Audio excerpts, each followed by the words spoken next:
তো বন্ধুরা, তোমরা সবাই কেমন আছো? আশা করি ভালো আছে, সুস্থ আছো। তো আমিও ভালো আছি। মৌসুমি অফিসিয়াল চ্যানেলের মধ্যে সবাইকে স্বাগত জানিয়ে আজকে চলে এলাম আমার ডেলি ব্লগ নিয়ে। তো দেখতে পাচ্ছ, আমি আজকে রান্না করবো কমলি শাক। কমলি শাকের ঝোল করবো। তো কী কী দিয়ে করবো সেটা তোমাদের সাথে শেয়ার করবো। তো চলো আসো, দেখাচ্ছি। তো প্রথমে দেখাই, কড়াতে তেল দিয়েছি, তেলটা গরম হচ্ছে। আর আমি সাদা তেলেই রান্না করবো। তো আজকে কী রান্না করবো চলো।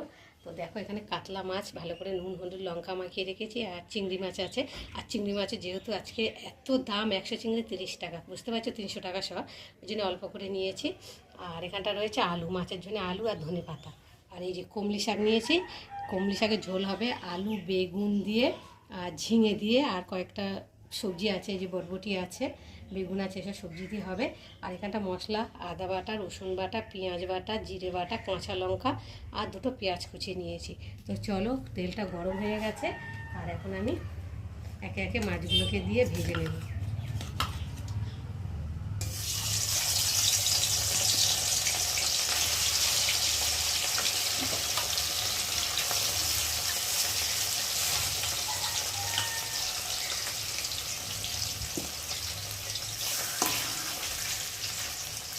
বন্ধুরা, মাছগুলো ভেজে তুলে নিয়েছি। আর এখন কড়াতে তেল আছে, ওই তেলের মধ্যে এখন আমি ওই যে চিংড়ি মাছগুলোকে দিয়ে ভালো করে ভেজে নেব।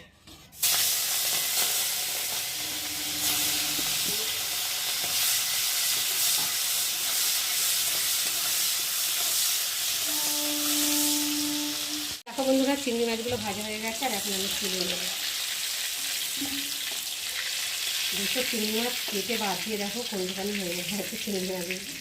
তো যাই হোক, একটু চিংড়ি মাছের গন্ধ হলেই হবে। এখন তেল আছে, তেলের মধ্যে আমি এখন শুকনো লঙ্কা দিয়ে দেবো।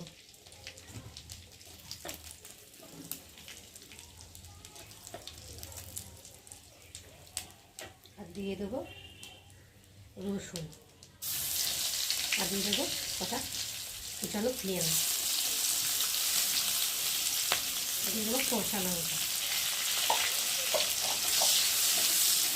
দিয়ে রসুন পেঁয়াজটা লঙ্কাটা একটু ভেজে নেব। দেখো ভাজা ভাজা হচ্ছে।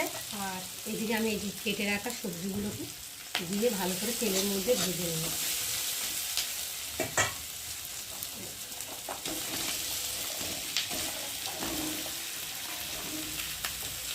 একটু ভালো করে নেড়ে দেবো।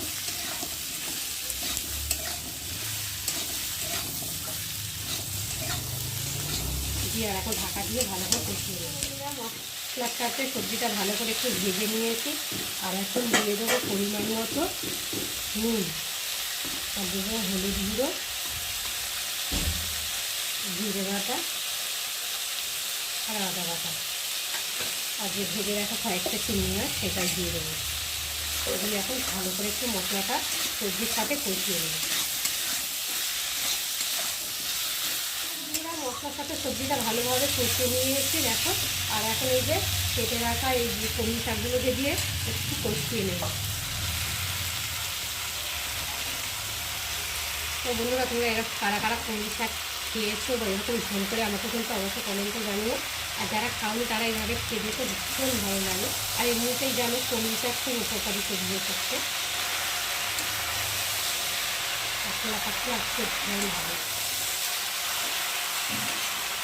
তো এক করা হয়ে গেছে। তো তার জন্য আমি একটু ঢাকা দিয়ে শাকটাকে একটু ভিজিয়ে নেব, কমিয়ে নেব। দেখো 2 মিনিট পরে আবার ঢাকাটাকে খুলে দেখি। তো দেখো কতটা হেজে গেছে। আর তখন যখন দিয়েছি তখন এক কড়া লাগছিল। আর হেজে দেখো কন্টিনিউ হয়ে গেছে। চলো এখন ভালো করে নেড়ে দেবো।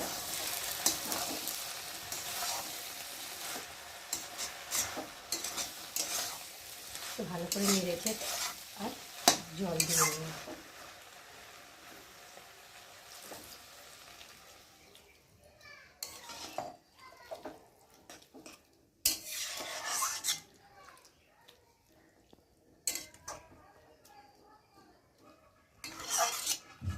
আর একটু ঢাকা দিয়ে ঢাকা দিয়ে দিয়েছি। আর এখন খুলে দেখি। তো দেখো ঝোলটা অনেকটাই শুকিয়ে গেছে।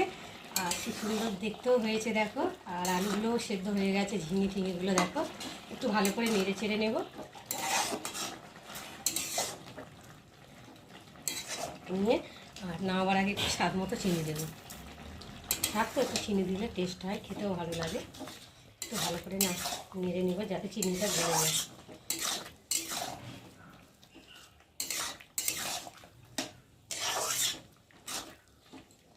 তো বন্ধুরা, আজকে আমার এই কমলি শাকের ঝোলের রেসিপি কেমন লাগলো তোমরা কিন্তু অবশ্যই কমেন্ট করবে। ভালো লাগলে লাইক করো, শেয়ার করো, আর আমার চ্যানেলে যদি নতুন হয়ে থাকো চ্যানেলটাকে সাবস্ক্রাইব করো। তো চলো, তোমাদের সঙ্গে আবার দেখা হবে পরের ব্লগে। ততক্ষণ তোমরা তোমাদের খেয়াল রাখো, তোমরা আমার চ্যানেলটাকে সাবস্ক্রাইব করতে থাকো, আর আমি এদিকে ঝোলটাকে নামাতে থাকি।